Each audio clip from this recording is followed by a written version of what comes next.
সালাউদ্দিন সাহেব এখন একটা পার্টির মুখপাত্র, তার ব্যাপারে আপত্তিকর বক্তব্য, তাকে সমালোচনা করা যাবে না তা না, কিন্তু আপত্তিকর বক্তব্য এটা কোনো শালীনতার পর্যায়ে পড়ে না, এটা একটা অশ্লীলতা। আমার বক্তব্য স্পষ্ট, উস্কানি দিয়ে পরিস্থিতি ঘোলাটে করে স্বৈরতন্ত্রকে আমন্ত্রণ জানাবেন, এটা গ্রহণযোগ্য না। আমরা এই জাতি 71 সালে মুক্তিযুদ্ধে সরাসরি রণাঙ্গনে যুদ্ধ করে স্বাধীনতা অর্জন করেছি।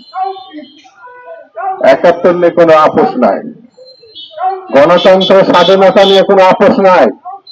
বেগম জিয়া, তারেক রহমান আর বাংলাদেশের স্বাধীনতার ঘোষক সেই জিয়া রহমানের ব্যাপারে কোনো আপোষ নাই।